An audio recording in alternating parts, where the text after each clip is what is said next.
Ни пристигна веќе и првата гостинка во студиото 3 на Македонската телевизија. Отвараме тема која што е актуелна, која што е секојдневие и за која што исто така треба гласно да говориме за да можеме да се заштитиме. Имено во светот каде што вештачката интелигенција е се поприсутна, излегува и потребата за нејзино регулирање.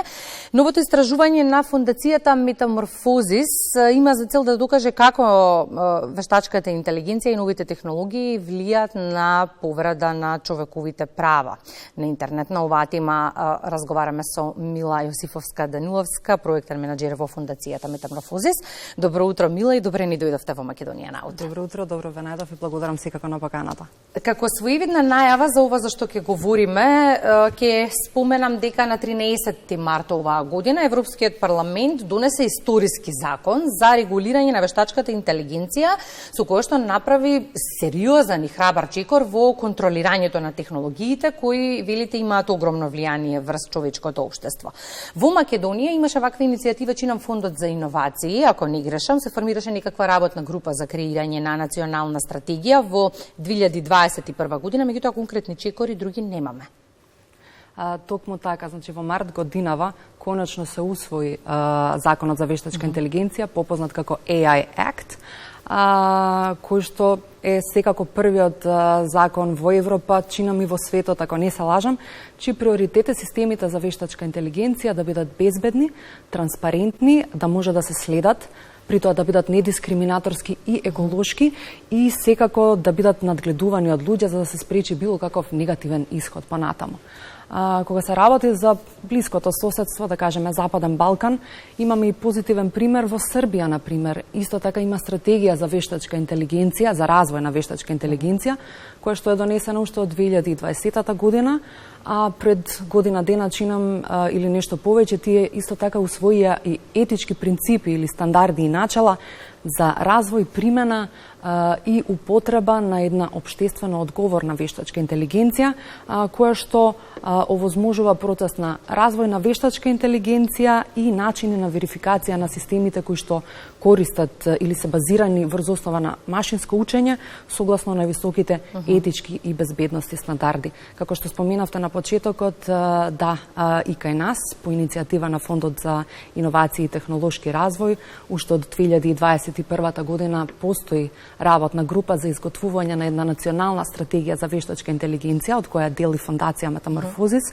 Меѓутоа конкретни чекори нема, но на наша иницијатива го изготвивме ова истражување, кое меѓу другото сметаме дека е наш придонес кон креирање на една национална стратегија која што го поддржува технолошкиот развој, не го задушува, меѓутоа при тоа и внимава на заштита на човековите права. И во голема мера и молиснивте на оние кои што ќе треба да ја прават регулативата, за да им доловиме на нашите гледачи во моментов зошто оваа тема е толку важна. Еве ќе сугерирам само дека на овие две маси кои ги имаме во студиото 3, имаме 3 уреди кои што ни се начин како да добиеме информации, кои што постојано сме поврзани и кои што сериозно може да влијаат на нашето секојдневие, меѓу другото и на повредите на нашите лични права. И сега доколку сите оние кои што не гледаат се свртат околу себе во домот, ќе забележат сигурно уште 1 до 2 уреди околу себе. Постоењето на законска рамка е неопходно за сите овие уреди кои ги користиме, да се користат за добро и да не злоупотребуваат. Токму така, значи поради опасноста, да кажеме, од неетичка употреба или креирање на вештачката интелигенција, мора да се воспостават регулативи и правила за низиното дизајнирање, развој, употреба понатаму во било кои процеси, кои што при тоа внимаваат и на разни предизвици и гарантираат рамноправна заштита за сите. Она што е исклучително важно при креирање и употреба на вештачката интелигенција е самиот момент пристапот да биде насочен кон човекот, human-based approach, како што е попопуларен, спротивставувајќи се на неизбежната дехуманизација која што доаѓа со самиот развој на технологијата. Како што вештачката интелигенција навлегува длабоко во нашето секојдневие, како што спомнавте и на почетокот, потребата за заштита на човековите права без задушување на технолошки развој станува сепак најголем предизвик.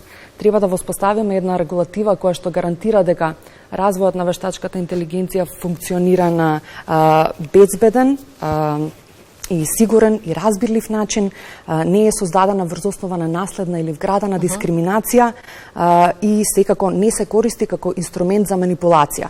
Бидејќи сме свесни дека правото малку поспоро се развива, а додека технологијата има молскавично брз напредок, исклучително важно е регулативата да биде флексибилна на сите промени кои што би доаѓале и меѓутоа мора и да вклучува механизми за проверка на нејзиното влијание врз човековите права и контрола на високоризични системи, што веќе е актуелно во ЕУ со самиот закон за вештачка интелигенција. Споменавте Србија и регулирањето на целата оваа приказна, како се стоиме регионално со останатите земји во моментов на темата? Останатите држави во регионот за регионално, на Западен Балкан, колку што имам информации, немаат никаква иницијатива, ниту регулирање, меѓутоа тоа не треба да не обесхрабри ние да станеме меѓу првите, ајде да кажем, заедно со Србија, кои што ќе обрнат внимание на овој процес. Вештачката интелигенција е се присутна околу нас, од најмалите па се до најстарите, така што многу е важно сите да сме свесни за нејзиното влијание и при тоа треба да бидеме свесни за тоа дека вештачката интелигенција има и позитивно влијание, така што и тие придобивки да сме свесни како да ги искористиме. Во контекст на ово што го споменавте, кои се минимум етичките стандарди кои што треба да се почитуваат при креирање и спроведување на алатки базирани на вештачка интелигенција? Да, значи нашето истражување издвои 5 минимум етички стандарди, односно објаснивост и проверливост, понатаму достоинство, како забрана за предизвикување на штета, правичност и етичка и општествено одговорна употреба на податоците. Моментот на објаснивост значи дека сите процеси мора да бидат транспарентни и лесно објасними, што значи од развој до тестирање, до пуштање во употреба, следење на системот па се до негово исклучување. Проверливоста ги вклучува сите активности и процедури кои што се насочени кон проверка на системите за вештачка интелигенција за време на тестирањето и нејзина употреба, како и проверката на краткорочното и долгорочното влијание на системот врз корисниците. Достоинството секако подразбира дека системите мораат да го почитуваат човековото достоинство, интегритет, личност и слобода и во никој случај не смеат да ја занемарат човековата автономија.